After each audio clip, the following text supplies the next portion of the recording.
Monsieur le ministre de l'Eau et de l'Énergie, j'espère que ma préoccupation vous concerne. En novembre 2021, lors de la présentation du programme économique et financier, le Premier ministre avait annoncé le démarrage des travaux de réhabilitation de la Sonara pour 2022, ceci pour nous permettre de raffiner notre propre brut. Où en est-on exactement? Les Camerounais doivent-ils continuer à être des otages des réseaux mafieux, des marketeurs et traders véreux, disposant des tentacules dans le sérail gouvernant, qui veulent préserver leur gâteau de 4 000 milliards de chiffre d'affaires sur le carburant importé?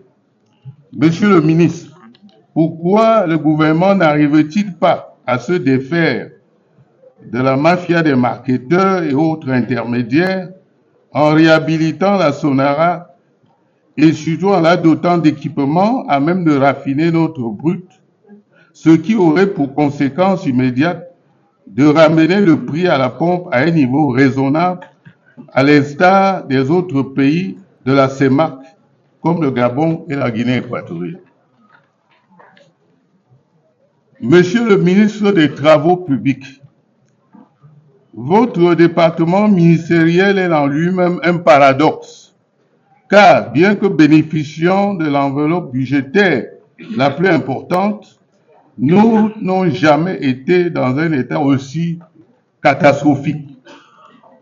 Dans tous les mémorandums venant de toutes les régions du pays, les populations se plaignent de l'état désastreux des routes. Il faut parfois 6 heures ou plus de temps pour parcourir les 200 km qui séparent Yaoundé de Douala. Le délégué général de la Sûreté nationale, M. Bagagele, en sait quelque chose.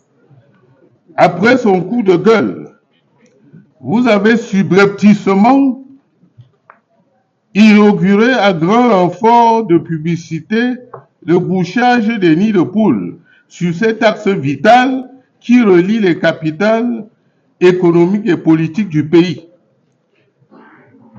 Le Cameroun est certainement le seul pays au monde qui fait recours à ce type de sparadrap que vous appelez pompeusement travaux confortatifs sur les routes de grande densité. L'autoroute Yaoundé-Douala en passant par Djibouti coûtera plus de 1200 milliards aux contribuables camerounais, battant ainsi le record Guinness de l'autoroute la plus chère du monde. La première phase Yaoundé-Djibouti de 57 km linéaires a coûté 350 milliards de francs CFA. La seconde phase Djibouti-Douala d'une distance de 141 km va coûter environ 880 milliards tel que vous-même l'avez annoncé, soit un total de 1230 milliards pour 198 km de linéaire de route. Les travaux ont démarré en 2014. 10 ans après, on n'a pas encore entamé la deuxième phase. À titre de comparaison, le plus important projet routier du Maroc, l'autoroute Tozi-Dala, d'une longueur de 1055 km, a coûté 1 milliard de dollars, soit 622 milliards de francs CFA. Et si on fait une transposition au Maroc, on aurait pu construire simultanément les autoroutes de Douala-Yaoundé, Douala-Bafoussam, Yaoundé-Bertoua, Bertoua-Ngaoundéré et Ngaoundé-Maroua. Le Cameroun, sous votre magistère au ministère des Travaux publics, a les routes les plus chères et les plus dégradées d'Afrique.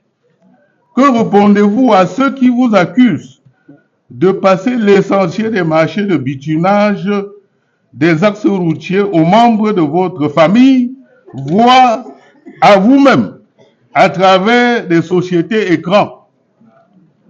Monsieur le ministre, rendu sur le lieu de la catastrophe de la falaise de Tchang, vous avez prescrit une voie de contournement par Melon, Kekem, Bafang, puis Bafoussam. Avez-vous personnellement emprunté ce tronçon ces derniers temps? Savez-vous qu'avant la catastrophe de la falaise de Tchang, les automobilistes préféraient faire de longs détours pour éviter justement le tronçon que vous leur conseillez? Où en êtes-vous avec vos péages conçus sur des routes dégradées?